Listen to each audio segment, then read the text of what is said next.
এক প্রকার মৃত্যুর সাথে লড়াই করতে করতেই আমার এই খবরটা বারবার চোখে রোল করাতে মোবাইলে এসেছে যে আলপনা আমাদের মাঝে নেই। আমার এখনও কথা বলার মতন সেই সামর্থ্য বা ক্ষমতা নেই, কারণ আমার শারীরিক কন্ডিশন খুব খারাপ। তারপরেও আলপনার এই মৃত্যু সংবাদে সত্যি আরও যেন বিমর্ষ হয়ে পড়েছি, আরও ভেঙে পড়েছি মন থেকে। আলপনা আমাদের বাড়ির খুব কাছের, আমি যেখানে মানুষ হয়েছি ছোটোবেলা সেইখানকার মেয়ে, দিনাজপুরের মেয়ে, গঙ্গারামপুরে তার বাড়ি। এবং তাদের ভাষাতেই আমি জানতে পেরেছিলাম যে সে আমাদের ওই দিককার মেয়ে, তাদের গলার ভাষা এবং কথা বলার টোনে। আলপনা রুবি ভ্লগস এই চ্যানেলের যে মেন ওনার বা যে ক্রিয়েটর ছিল আলপনা, ছোট্ট একটা বাচ্চা মেয়ে, জ্বলন্ত জীবন্ত হাসি খুশি একটা মেয়ে, যে স্বামী আর শাশুড়ি মাকে নিয়ে সুন্দরভাবে একটা সংসার করছিল। সংসার তার সাথে হাস্য ছলে আমাদেরকে উপহার দিচ্ছিল অনেক রকমের নতুন নতুন ভিডিও, যা দেখে মন খারাপ থাকলেও মনটা ভালো হয়ে যেত। সেই প্রাণোজ্জ্বল মেয়েটি কী করে হঠাৎ করে এইভাবে আমাদেরকে ছেড়ে চলে গেল, সেটাই খুব অবাক কাণ্ড। জানতে পারলাম অনেক কিছু ভাবেই যে ওর গল ব্লাডারে স্টোন হয়েছিল। শুধু গল ব্লাডারে স্টোন যে হয়েছে তা নয়, তার 5 বছর আগে একটা ইউটেরাসে টিউমার হয়েছিল, সেটা অপারেশন হয়েছে। সাথে সে থ্যালাসেমিয়া পেশেন্ট ছিল। এত কিছুর মধ্যে গল ব্লাডারে যখন স্টোন ধরা পড়েছে, তখন স্বাভাবিক কারণে তার রক্ত মধ্যে হিমোগ্লোবিনের মাত্রাটা প্রচুর পরিমাণে কমে গেছিল। এবং তারা যথাসাধ্য গঙ্গারামপুর থেকে চেষ্টা করেছে তার চিকিৎসার জন্য। কারণ আমি জানি ওই সাইডের মেয়ে হয়ে যে ওই সাইডে যে খুব একটা চিকিৎসার যে খুব এত সুন্দর ব্যবস্থা আমাদের যেটা কলকাতাতে পাওয়া যায়, সেই এত সুন্দর ব্যবস্থা কিন্তু ওইখানে নেই। ওইখানটায় আছে যেগুলো সাধারণত চলার মতন। তো সেই জায়গা থেকে ওরা ট্রিটমেন্ট করছিল। এবং গল ব্লাডার স্টোন অপারেশন আমারও হয়েছে। এবং গল ব্লাডার স্টোন এমনই একটা জিনিস যেটা শরীরকে একদম নষ্ট করে দেয়।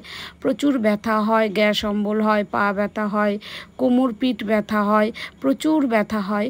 এবং এটা যদি সময় মতন অপারেশন করা না যায়, তাহলে কিন্তু এটা খুব খারাপ পরিস্থিতিতে পৌঁছে যায়। যেমন আমার মায়ের গল ব্লাডার স্টোন অপারেশন হয়েছিল, এবং যখন স্টোনটা ধরা পড়েছিল তার কিছু দিনের মধ্যেই, মানে 15 কি 20 দিনের মধ্যে অপারেশন হয়েছিল। কিন্তু যেহেতু স্টোনটা অনেক বড় হয়ে গেছিলো এবং অনেক দিন ধরে ছিল, আমার মা বুঝতে পারেনি। তো সেটা কিন্তু পরবর্তীতে ক্যান্সারে ধরা পড়েছিল, ক্যান্সার হয়েছিল এবং মা কিন্তু সেইখানেই লাস্ট মারা যান। কিন্তু আমার ক্ষেত্রে গল ব্লাডার স্টোন যখন ধরা পড়েছিল, সেটা প্রথম মুহূর্তেই ছিল এবং সঙ্গে সঙ্গে অপারেশন করে নেওয়া হয়। আর গল ব্লাডার স্টোন অপারেশন করাটা ভীষণ দরকার। যদি কোনো ডাক্তার বলে যে এটাকে গলিয়ে, ওষুধ দিয়ে গলিয়ে দেব, এটার কোনো কিন্তু পথ নেই। আমি বলবো এই ভুলটা কেউ করবেন না। কারণ হচ্ছে গল ব্লাডার স্টোন কোনোভাবেই গলানো যায় না। এটা একমাত্র পথই হচ্ছে অপারেশন করা। তো আলপনার হাজব্যান্ডরা যথাসাধ্য চেষ্টা করেছে তাকে বাঁচানোর জন্য। হাজারো তার স্ত্রী, ভালোবাসার একটা মানুষ, অবশ্যই চেষ্টা করেছে তাকে বাঁচানোর জন্য। কিন্তু আমাদের কি হয় বলুন তো, যে ডাক্তারের পরামর্শ, পারিপার্শ্বিক যে সমস্ত সবাই আছে তাদের পরামর্শ নিতে গিয়ে অনেক দেরি হয়ে যায়। এবং তাদের সবার পরামর্শ নিতে যাওয়ার ফলে অনেক রকম ভুলভ্রান্তি চিকিৎসা হয়ে যায়। তো এখানটায় যেটা আমরা বারবার ধরা পড়ছে বিভিন্ন রকমের ভিডিওতে, যে তার ব্লাড গ্রুপের বিষয়টা, যে তার ছিল ও নেগেটিভ। আর ব্লাড টেস্ট, এই গল ব্লাডার স্টোনের সময় যে ব্লাড টেস্ট করা হয়েছিল, তখন তাকে বলা হয়েছিল AB পজিটিভ। তো এটা একটা বিষয় যে যদি ভুলভ্রান্ত ব্লাড তার শরীরে প্রবেশ করে, সেখানেও একটা খুব ভয়ের ব্যাপার। এবং গল ব্লাডার স্টোনের ক্ষেত্রে যে মানুষ মারা যায়, এটা কিন্তু এখন একদমই কম। কারণ গল ব্লাডার স্টোন ধরা পড়লেও অপারেশন করে নেয় এবং অপারেশন করার পর আবার সুস্থ জীবনে ফিরে আসা যায়। কিন্তু এই ক্ষেত্রে কি হয়েছে, আমরা যেহেতু তাদের কাছে নেই, বলতে পারবো না, এবং তার হাজব্যান্ড সম্পূর্ণটাই বলতে পারবে। তো আমি আশা করি যে তার হাজবেন্ড যথাসাধ্য চেষ্টা করেছে এবং আরও সমস্ত চ্যানেলগুলো তাদেরকে নিয়ে অনেক রকমের ভুলভাল কথা বলছে।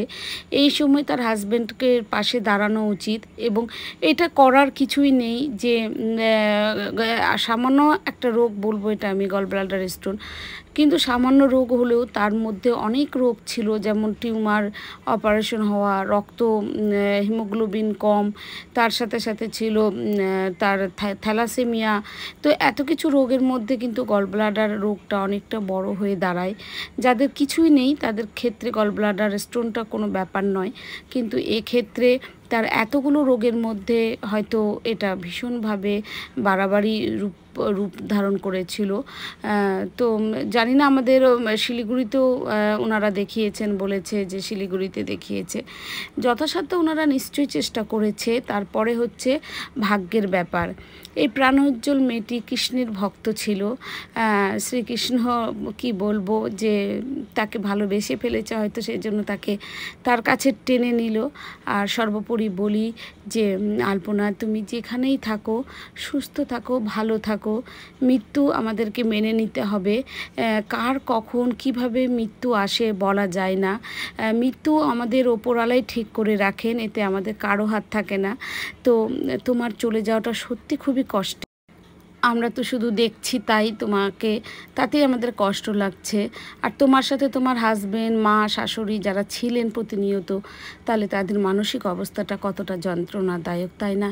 কিন্তু মনকে সান্ত্বনা দিতে হবে, কারণ আমাদের করার কিছু থাকে না মৃত্যুর কাছে।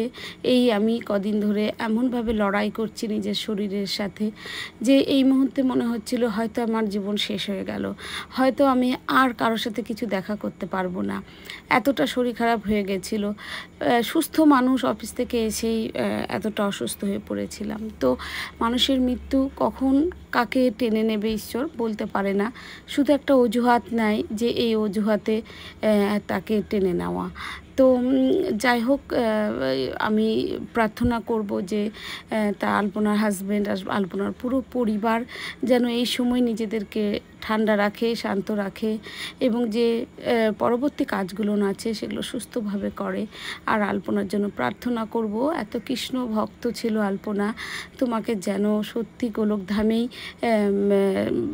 শ্রীকৃষ্ণ ডেকে নেন এবং সেখানেই তুমি অপেক্ষা করো তোমার স্বামীর জন্য। আর সবাই সুস্থ থেকো, ভালো থেকো, সবাই সবার খেয়াল রেখো। সবার অসুখ, রোগ, বিভিন্ন রকমের রোগ আমাদের ধরা পড়লে সঠিকভাবে ডাক্তারের কাছে চিকিৎসা নিও।